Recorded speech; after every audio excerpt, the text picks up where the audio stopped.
thank you everyone for being here. Again, the title of my paper is Existing and Dying at the Intersections and Margins, an Ethno-Racial Analysis of Feminicide in Ciudad, Juárez, and beyond. And so for those of you that don't know, feminicide is a term much like femicide, but feminicide is a little bit more rooted in Central American feminism and also deals specifically with the implication of the state in the murders of women because they are women.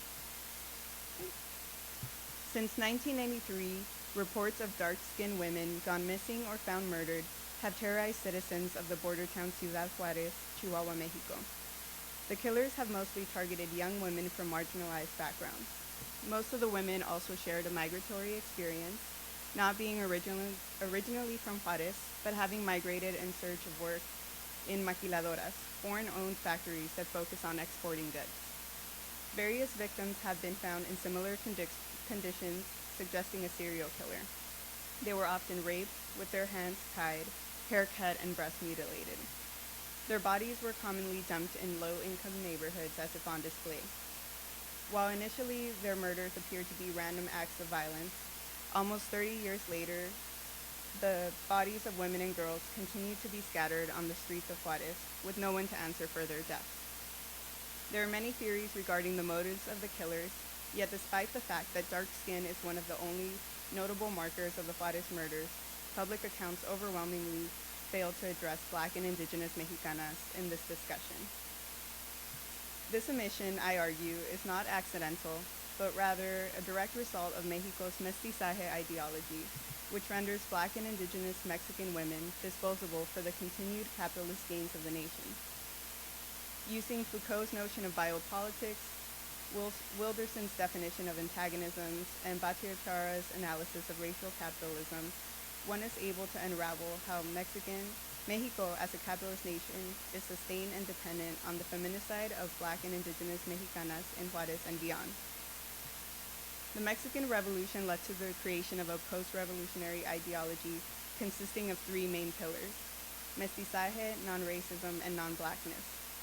Born out of the longing for a national identity and sense of unity in the aftermath of war, these three pillars posited mestizaje as the ideal and defined the Mexican identity as one of mixed-race blood. Mexico has prided itself on being the land of la raza cósmica, the cosmic race, using this as a signifier that racism does not exist within its borders. Underneath the surface, however, mestizaje has been wielded as a tool to erase Indigenous presence and futures, operating under the presumption that Indigenous peoples are a relic of the past. Additionally, mestizaje completely denies the existence of Black Mexicanos, despite a legacy of racial chattel slavery in Mexico and a wave of immigration of African Americans into the country during the U.S.'s Jim Crow era. Though there has been no official census data documenting the country's Black population since 1810, estimates typically place their numbers between 474,000 and 4.7 million. The fact that these numbers would vary so greatly demonstrates the ethno-racial complexities within a country that for so long touted miscegenation while simultaneously denying its Black citizens. While we don't know for sure that any of the victims would have identified as Black or Indigenous Mexicanas, the fact that these ethno-racial categories have been erased from the mestizo national ideology and government surveys has led to this speculative article, which presumes that dark-skinned is merely a colloquial substitution for Black and or Indigenous. And so when you read a lot of the press, academic articles, documentaries, these women will be talked about as dark-skinned specifically. In Spanish, terms like morena or oscura are used. Mexico's erasure and attack of Black and Indigenous Mexicanos has existed historically and persists today through what Foucault coined biopower. Biopower posits that nations or rulers exert their power through the control of life. The right to let live or let die determines who is sovereign. Furthermore, Foucault argues that racism is necessary for biopower by creating an enemy out of its opponents. Mexico's national ideology of mestizaje can then be thought of as a form of new non-disciplinary power, which demands that individual Black and Indigenous bodies be subjected to surveillance, trained as citizens, used for cheap labor, and if needed, punished. Such is the case for the dark-skinned women in Juárez, who have faced the ultimate punishment of death. This punishment serves a dual purpose: controlling the fertility of a population and the seizure of power that is directed at man as species. Under patriarchal, ethno-racist hegemony, an attack on a woman's body is not simply an attack on an individual. It is an attack on the mother of a nation.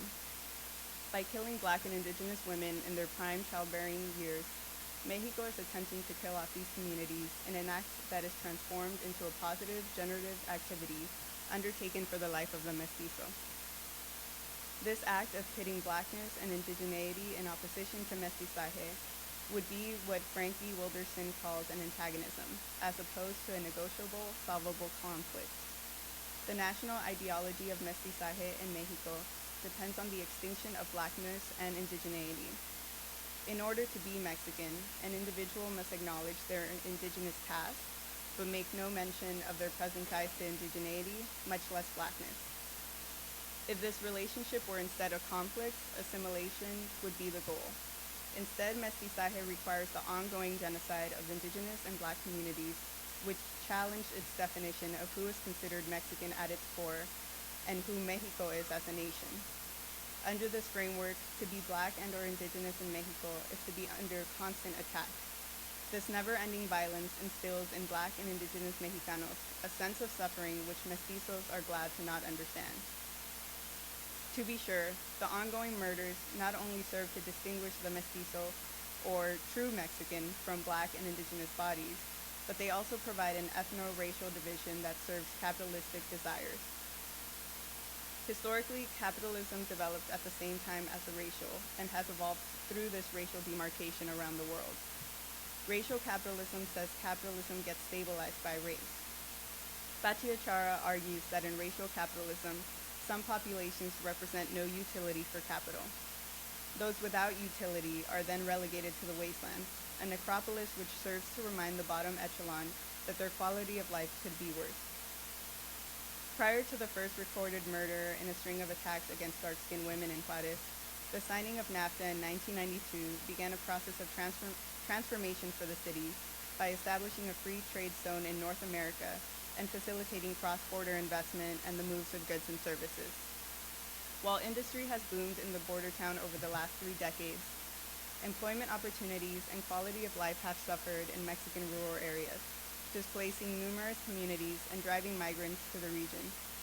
Since many of the victims have worked in maquiladoras, scholars have drawn connections between the impacts of globalism and the push for capitalism in the region to the feminicide. These discussions, however, do not account for the ethno-racial driving force behind the attacks. While some would argue that the dark-skinned women in Juárez existed within the range of capitalism by nature of their employment, their continued murder reminds us that their bodies are more useful as a message of capitalism than as servers and consumers of it. These are not surplus workers, they are wasteland inhabitants whose lifeless bodies will ultimately be dragged back to the margins. Though they may have inhabited the role of workers momentarily, racial capitalism depends on their ultimate exclusion. It is through their bodies that capitalism encourages docility and apathy from the mestizo worker. Academics, activists, and journalists have long tried to identify the forces behind these gruesome acts, citing sexism, neoliberalism, and drug warfare, yet strategically ignoring the role of ethnicity and race in the attacks of dark-skinned women. When one applies an intersectional lens that accounts for ethnicity and race, the evidence shows that these murders are actually politically motivated acts of biopower, rooted in capitalism, sexism, and ethno-racism that does not end at the city limits. This sort of displacement, violence, and disappearance has a history beyond Juárez. Feminicide in the region may have drawn attention because of its gruesome nature, but these cases are in no way separate from the larger project of racial capitalism. Furthermore, these murders can be understood as actions that tacitly attest to the implications of a multifaceted identity at work. The fascination with naming a single or group of killers ignores the fact that the entire of Mexico is complicit in their refusal to let Black and Indigenous communities live, both figuratively and literally, and enforcing this power through the murder of countless Black and Indigenous women who serve as sacrifices to the capitalist hydra.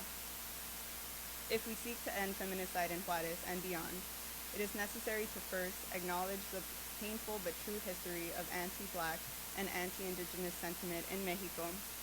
Second, promote Black and Indigenous communities' present struggles for human rights and recognition. And third, look for ways to create otherwise worlds in conversation with Black and Indigenous studies.